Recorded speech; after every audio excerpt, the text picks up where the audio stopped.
गतिविधियों पर। डुमरिया के काटाशोला गांव में मुख्यमंत्री स्मार्ट ग्राम योजना के तहत विकसित माइक्रो इकोनॉमिक जोन का उपायुक्त ने किया निरीक्षण।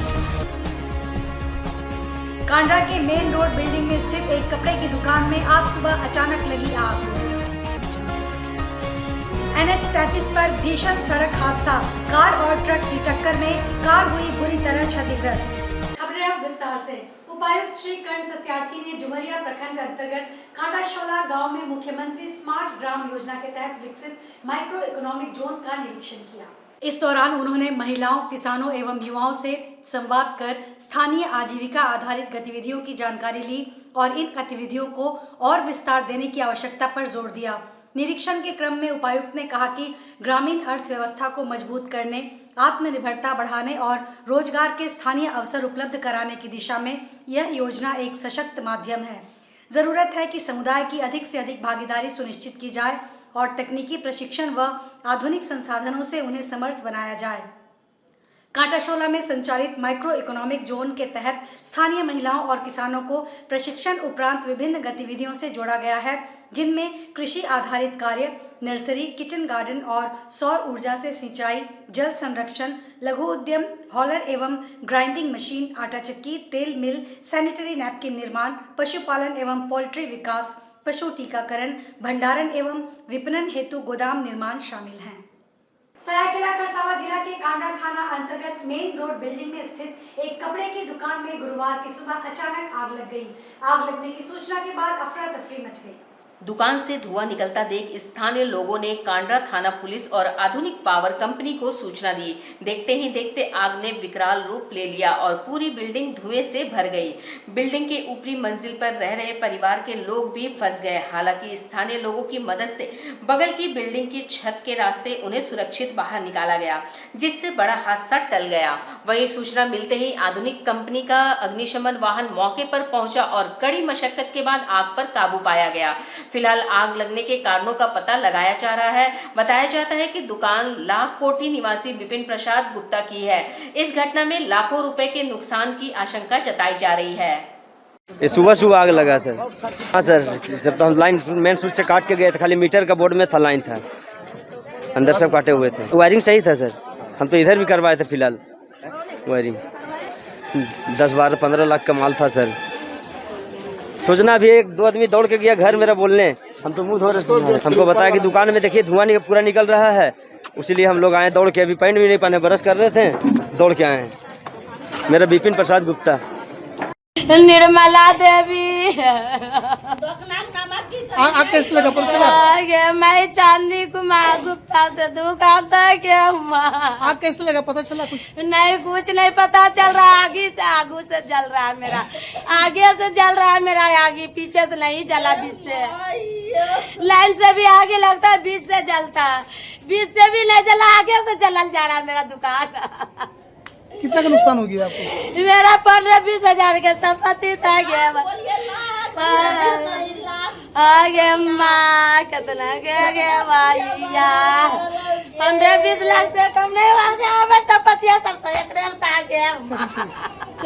नेशनल हाईवे 33 पर काली मंदिर थाना क्षेत्र के पास आज एक भीषण सड़क दुर्घटना हो गई। एक कार और तेज रफ्तार ट्रक की जोरदार टक्कर में कार पूरी तरह से चकनाचूर हो गई। हादसा इतना जबरदस्त था कि कार का अगला हिस्सा बुरी तरह से पिचक गया। प्रत्यक्षदर्शियों के अनुसार टक्कर के बाद घटनास्थल पर अफरा तफरी मच गई। स्थानीय लोगों ने तुरंत पुलिस और एम्बुलेंस को सूचना दी। घायल लोगों को पास के अस्पताल में भर्ती कराया गया है। उनकी हालत फिलहाल स्थिर बताई जा रही है। पुलिस ने ट्रक को कब्जे में लेकर मामले की जाँच शुरू कर दी है। हादसे के कारण हाईवे पर कुछ देर के लिए जाम भी लग गया, जिसे पुलिस ने नियंत्रित किया। परसोड़ी थाना क्षेत्र के हलुदबनी के कोचा पुलिस से बीती रात चोरों ने सदैव करुआ के घर से एक बुलेट मोटरसाइकिल और एक स्कूटी की चोरी कर ली। इसको लेकर बस्ती वासियों में घोर नाराजगी देखी जा रही है। सहदेव करुआ JLKM नेता गणपति करुआ के रिश्तेदार बताए जाते हैं।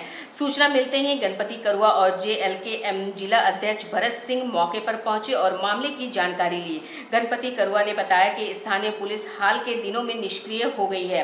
क्षेत्र में ब्राउन शुगर का कारोबार धड़ल्ले से चल रहा है। ना तो पेट्रोलिंग होती है, ना ही अपराधियों में पुलिस का खौफ है, जिससे आए दिन इस तरह की घटनाएं हो रही है। उन्होंने उन्होंने साफ कर दिया है कि यदि पुलिस जल्द से जल्द वाहन चोरी मामले का खुलासा नहीं करती है और चोरों को गिरफ्तार नहीं करती है तो थाना घेराव कर उग्र प्रदर्शन किया जाएगा।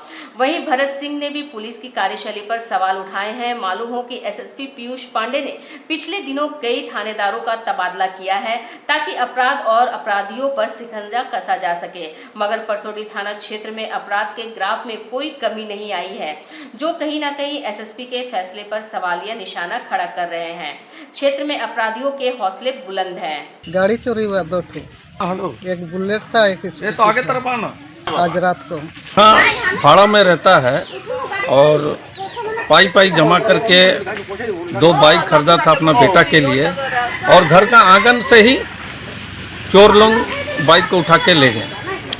जहाँ तक मेरा मतलब है कि ये कोचाकुली साइड है, परसोडी थाना के अंतर्गत आता है और परसोडी थाना कभी यहाँ रांडो पर आती नहीं है, चौक चौराहे पर रहती थी, आजकल वो भी देखना दुर्लभ हो गया है।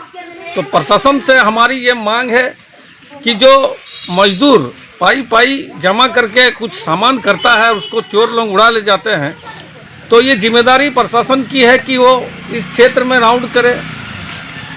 क्या गश्ती करेगा प्रशासन? यहाँ कलेक्शन में परेशान है, क्या गश्ती करेगा बताइए ना। क्षेत्र में नशाखोरी इतना ज़्यादा हो गया है कि हर एक क्षेत्र में ब्राउन शुगर बिक रहा है, गांजा बिक रहा है, दारू बिक रहा है, ओपन खुलेआम, कहीं कोई रोकने वाला नहीं।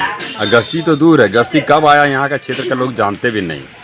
ये स्थिति है क्षेत्र का, पूरा खत्म हो गया एरिया, पूरा हलुद बनी क्षेत्र में ही इस तरह का हो रहा है। बाबा वैद्यनाथ सेवा संघ की बुधवार को डिमना रोड स्थित महेंद्र मैरिज हॉल में कांवड़ यात्रा को लेकर तैयारी बैठक संपन्न हुई। बैठक में मानगो क्षेत्र के श्रद्धालुओं ने शिरकत की। बाबा वैद्यनाथ सेवा संघ के संस्थापक सदस्य विकास सिंह ने कहा कि 25 जुलाई को कांवड़ यात्रा शुरू होगी। सोनारी के श्रद्धालु बाबा भूतनाथ मंदिर में एकत्रित होंगे, कदमा विष्णुपुर के श्रद्धालु रंगड़ी मंदिर के समीप एकत्रित होंगे और यात्रा में शामिल होकर सुल्तानगंज जाने वाले साक्षी एवं मानगो के लोग राजस्थान धर्मशाला के समीप एकत्रित होंगे। सभी लोग अपने गंतव्य स्थान से राजस्थान भवन पहुंचेंगे, वहां सांस्कृतिक कार्यक्रम का आयोजन भी होगा। सभी लोगों की उपस्थिति होने के बाद दोपहर 1 बजे गाजे बाजे के साथ बोल बम के नारे और आतिशबाजी के बीच यात्रा में शामिल होने वाले शिव भक्त पैदल डिमना चौक के समीप पहुंचेंगे। उसके बाद वहां पहले से मौजूद कोच बस छोटी गाड़ी से सुल्तानगंज के लिए रवाना होंगे। विकास सिंह ने कहा कि यात्रा की तैयारी पूरी हो गई है। 1000 शिव भक्तों ने अपना पंजीयन कराया है। पुरुषों की तुलना में महिलाएं अधिक संख्या में यात्रा में शामिल रहेंगी। 25 जुलाई दिन शुक्रवार को बाबा वैद्यनाथ सेवा संघ की ओर से 1000 कांवड़ियों का निःशुल्क जत्था सुल्तानगंज से जमशेदपुर से सुल्तानगंज रवाना होगा। उसी कड़ी में अंतिम तैयारी बैठक आज महेंद्र मैरिज हॉल में आयोजित की गई है। काफ़ी संख्या में महिलाएं और पुरुष जो हमारे साथ जत्थे में शामिल हो गए शिव भक्त जा रहे आए हुए हैं। आज उन्हें हम लोग पहचान पत्र वितरण करेंगे और रास्ते में कब जाना है, कहाँ जुटान होना है, कैसे कैसे हम लोग को जाना है, कहाँ रास्ते में ठहरना है, सारी चीज़ की पुख्ता जानकारी हम इन शिव भक्तों को देंगे। और ये जो यात्रा है पूरे 8 दिनों का है। सोनारी, कदमा, विष्णुपुर, साक्षी और मानगो के लोग बस के माध्यम से, छोटी गाड़ी और ट्रेन के माध्यम से सुल्तानगंज रवाना होंगे। उसके बाद हम लोग वहाँ उत्तर वाहिनी गंगा का जल लेकर पैदल हम लोग बाबा नगरी का प्रस्थान करेंगे।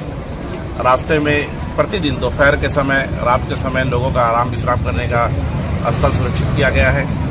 भोजन की व्यवस्था की गई है, सांस्कृतिक कार्यक्रम का आयोजन किया गया है। इसके साथ ही अपना हम लोगों का ड्रेस कोड भी है। इसके साथ ही वॉकी टॉकी से पूरा जो रास्ता है कांवरिया पथ लैस रहेगा। कोई भी हमारे जत्थे में शामिल लोग बिछड़ रही, उसके लिए हम लोगों ने विशेष ध्यान दिया है। डॉक्टर, नर्स, सारी प्रकार की दवाइयाँ भी इस बेड़े में शामिल है।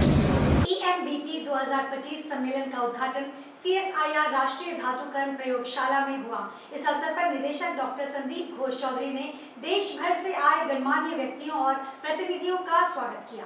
अपने संबोधन में उन्होंने बताया कि खनिज परिशोधन खनिज संसाधनों की गुणवत्ता बढ़ाने और औद्योगिक उत्पादकता को सुधारने में अहम भूमिका निभाता है।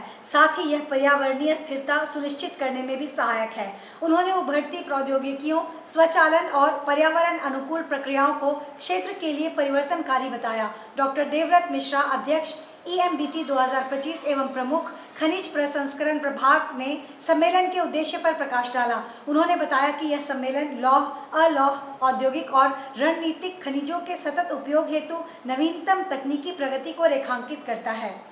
EMBT 2025 शोधकर्ताओं, उद्योग विशेषज्ञों और नीति निर्माताओं को एक साझा मंच प्रदान करता है, जिससे ऊर्जा दक्ष, शून्य अपशिष्ट खनिज परिशोधन तकनीकों को बढ़ावा मिलेगा। सम्मेलन में शिक्षा, उद्योग और अनुसंधान जगत के विशेषज्ञ भाग ले रहे हैं, ताकि भारत के खनिज क्षेत्र के भविष्य के लिए नवीन समाधान तलाशे जा सके। समारोह के मुख्य अतिथि द्वारा CSIR NML की R&D और तकनीकी विशेषज्ञता पर आधारित प्रदर्शनी सह पोस्टर सत्र का उद्घाटन किया गया। And after the coming up of EV infrastructure, everything, but last 6 months you must have seen a sudden surge in copper use. Why do you know? It is because of AI. AI is the latest consumption of copper because of the data centers which are being created worldwide. So just see, we are not able to replace it since centuries. In fact, on a lighter side, I will say, most of the ladies are here in the ladies in Latin America don't wear the jewelry of gold and silver. Countries will see that.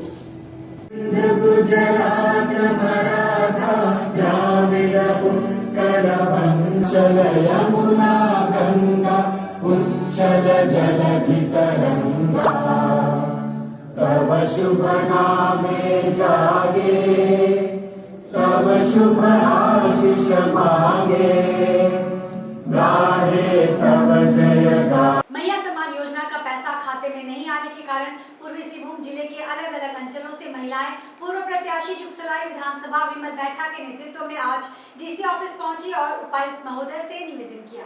महिलाओं ने कहा कि हम सब झारखंड वासी जो काफी आस लगाकर मैया सम्मान योजना का लाभ लेने के लिए कई दिनों से DC ऑफिस के चक्कर काट रहे हैं, परंतु कोई सुनवाई नहीं हो रही है। हम जब अंचल जाते हैं वहां कहा जाता है कि आप उपायुक्त कार्यालय जाएं।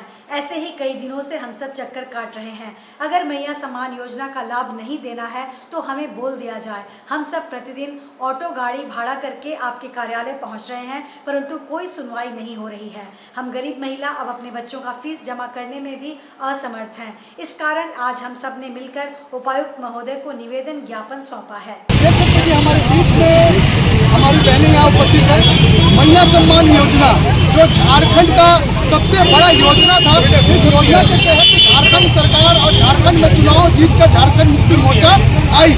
उसके बाद आज हमारी बहन यहाँ पर चक्कर काट रही है। कई हजार बहन जो कोई पटंदा से, कोई करंडी से यहाँ पर DC ऑफिस में पहुँचा है, कई पैसे रुपया भाड़ा लगाकर यहाँ पहुँचा है। इनकी स्थिति ऐसी बन गई है कि ये न घर के है न घाट के है। छोटे छोटे बच्चे का फीस देने का पैसा नहीं है, क्योंकि मैया सम्मान का पैसा आ रहा था तो ये लोग फीस दे रहा था, मगर अब ये हालात पैदा हो गया है कि अपने बच्चों का फीस भी नहीं जमा कर पा रहे हैं। तो आज हम लोग DC साहब को ज्ञापन सौंप रहे हैं और इस ज्ञापन में लिखा हुआ है कि जो मैया सम्मान योजना हम लोग को बंद कर दिया गया, किस वजह से बंद किया गया, इसकी भी जानकारी हमें उपायुक्त कार्यालय से मिलनी चाहिए। इसकी जानकारी हमें अंचल से मिलनी चाहिए और ये जो बंद किया गया है इसके लिए अंचल में आप पुनः जितने लोग हमारे यहाँ पर उपस्थित हैं इनको अंचल बुला के अपने अपने अंचल में इनका पेपर को चेक किया जाए और अगर ये बंद क्यों किया गया है इनको जवाब दिया जाए। प्रतिवर्ष की भांति इस वर्ष भी सूर्य धाम मंदिर समिति द्वारा आज वैदिक मंत्रोच्चार के बीच एक विशेष टैंकर को सुल्तानगंज के उत्तर वाहिनी गंगा से पवित्र गंगा जल लाने के लिए रवाना किया गया, जिसको जमशेदपुर पूर्वी की विधायक पूर्णिमा साहू ने हरी झंडी दिखाकर विदा किया। इस अवसर पर भाजपा नेत्री डॉक्टर रानी ठाकुर ने विधायक पूर्णिमा साहू को लाल दुपट्टा देकर और पौधा देकर सम्मानित किया। मीडिया से बात करते हुए पूर्णिमा साहू ने कहा कि यह परंपरा श्री रघुवर दास जी ने शुरू की थी। प्रत्येक वर्ष सावन के तीसरे सोमवार के अवसर पर हरि मंदिर से सैकड़ों हजारों श्रद्धालु टैंकर से गंगा जल लेकर सूर्य मंदिर धाम स्थित शिवलिंग पर जलाभिषेक करते हैं। इसी परंपरा को आगे बढ़ाते हुए आज विशेष टैंकर सुल्तानगंज रवाना किया गया। 28 जुलाई को सावन की तीसरी सोमवारी के अवसर पर सवेरे 7 बजे से इस कार्यक्रम की शुरुआत होगी। आज हमारे जैसा कि सभी को प्रतिवर्ष की भांति सभी को जानकारी है कि हमारे सूर्य मंदिर समिति की ओर से, सिद्धगोड़ा की ओर से जो है हमेशा हमारे मुख्य संरक्षक यहाँ के आदरणीय श्री रघुवर दास जी के तत्वाधान में उनके द्वारा जो है ये कार्यक्रम आयोजित होता है कि और उसी कार्यक्रम के तहत एक टैंकर यहाँ से रवाना होती है बाबा भोलेनाथ के लिए जल लाने के लिए, गंगा जल लाने के लिए सुल्तानगंज की ओर।